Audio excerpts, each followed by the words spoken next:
안녕하십니까? 친절한 영어 제습강입니다. 이제 간만에 찾아뵙네요. 이제 이번 시간 영문법 한 번에 끝내기입니다. 어떤 친구들은 선생님 문법 공부 어떻게 해야 돼요? 라고 질문하는 친구도 있고, 어떤 친구들은 선생님 내용은 이해했는데 문제를 풀면 안 풀리는데 어떻게 하면 되죠? 라고 질문하기도 합니다.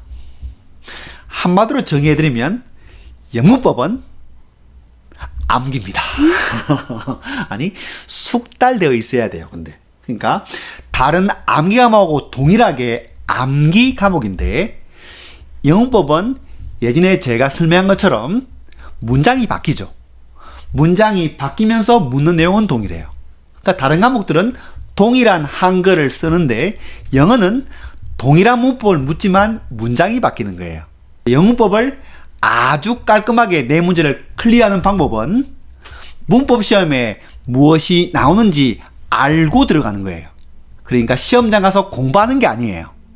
시험장 가서는 알고 있는 내용을 쿡쿡쿡 찍는겁니다. 그냥 아주 간단하다니까요. 선생님, 그럼 그걸 어떻게 간단하게 정리하는데요? 그러니까 제가 수험생한테 이렇게 물어요. 영문법은 무엇이 시험에 나오니? 이렇게 묻죠. 그러면 글쎄, 부정사 동사 이렇게 묻기도 하죠. 아니, 정확하게 딱 말해야 돼요. 영문법은 총 17가입니다. 동사의 수, 태, 시제, 종류, 주동사, 가정법, 부정사, 동명사, 분사, 명사절복사, 관계사, 별절복사, 비교구문, 도치 및 강조구문, 명사와 대명사, 형용사, 부사, 전치사. 끝. 쌤 잘 외우시네요. 아니, 잘 외우는 게 아니라 이건 기본이에요, 솔직히. 그리고 이렇게 묻죠. 동사의 시제에 시험에 뭐가 나오니? 쌤 그걸 봐야 알죠. 아니야, 그렇게 하면 안 돼. 그러면 안 풀려. 동사의 시제 딱 그러면 이렇게 말해야 돼요. 현재 시제에서는 시간 조건 부사절에서 미래의 사실을 현재 시제로 이렇게. 과거 시제에서는 명확한 과거 시점이 나오면 현재 완료 안 되고 과거 시제 이렇게. 미래 시제는 시험에 그게 나오지 않죠, 선생님? 이렇게. 현재 완료 시제에서는 센스 구문. 과거 완료 시제에서는 문장에 과거 시점이 있고 그보다 더 과거인 대과거가 되면 과거 완료 시제. 미래 완료는 미래 시점이 나왔을 때 미래와 미래 완료의 구분 이렇게. 진행 시제에서는 진행을 쓰지 못하는 동사. 시제일치에서는 불면 진리, 과학사실, 항상 현재. 끝. 지금 방금 뭐 했냐면 쌤이 시제를 한 번에 정리한 거예요. 간단하죠? 이게 한 거예요. 각 과별로 시험에 나오는 게 정해져 있다.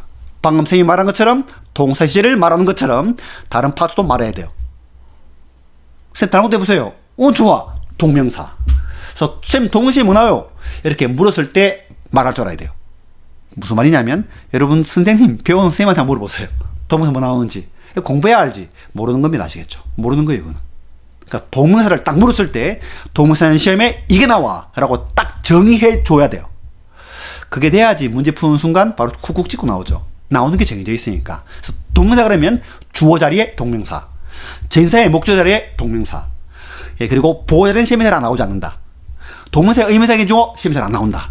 동명사 시제 시험에 잘 안 나온다. 동명사의 태 시험에 많이 나온다. 그래서 ing와 having pp, being pp와 having been pp. 부정사와 동명사의 구별 시험의 핵심이죠. 동명사의 관용 표현 끝. 간단해요, 아시겠죠? 다만 정확해야 돼. 무엇이 정확해야 되냐면 시험에 무엇이 나오는지 아주 익숙해야 되고 그게 문제로 어떻게 나오는지가 명확해야 돼요. 그러니까 어떻게 문제화되어서 유용화되었는지를 명확하게 알아야 돼요. 쌤 어떻게 하면 되는데요? 또 쌤 잘하게 해야 되네. 쌤이 이번에 합격 노트와 기출 OX 교재가 나왔단 말이에요. 11월 23일에 개강합니다. 그러니까 앞부분에는 요약 정리, 각 과별로 시험에는 이게 나오라고 딱 알려줘요.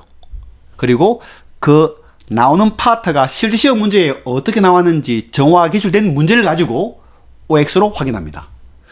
그 이상의 문법은 없어요. 더 이상의 문법 공부방법도 없고 그렇게 정리를 딱 하는 거예요.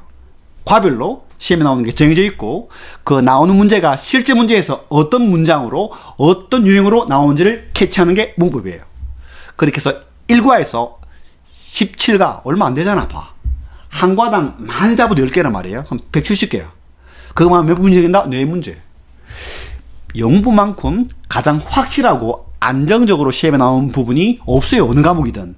가장 안정적으로 확실하게 점수를 딸 수 있는 파트, 바로 영어법이에요. 어렵다는 건 말이 안 돼요. 너무 명확하거든. 너무너무 명확해요. 생각한 게 해나가면 금방 이겨나갈 수 있습니다. 어떻게 한다고요? 과별로 문법 시험에 나오는 걸 정리하고, 그것이 시험에 나온 유형이 어떻게 나왔는지 확인하면 끝. 물론 좋은 문제여야 돼요. 선생님, 어떤 문제가 좋은 문제인데요? 기출문제 중에 자주 나왔던 핵심 문장. 단어만 바뀌고 영어는 안 바뀐단 말이에요. 실제로는 단어와 문장은 바뀌지만 묻는 게 똑같아요. 그게 익숙하게 익혀지면 끝이다. 그렇게 해서 영법을 끝내게 됩니다. 한 번에 끝내기, 쌤과 함께라면 어렵지 않습니다. 여기까지 영법 공부방법에 대한 설명이었습니다. 영법 뭐라고요? 시험에 나온 내용 정해져 있고, 그 정해진 내용을 본인의 입으로 말아줘야 돼요. 그리고 기출문제로 확인하면서 정리 끝. 이렇게.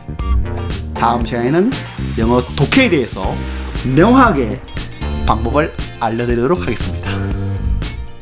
우리는 같이 해나가면서 고득점을 얻을 수 있게 될 겁니다. 고맙습니다.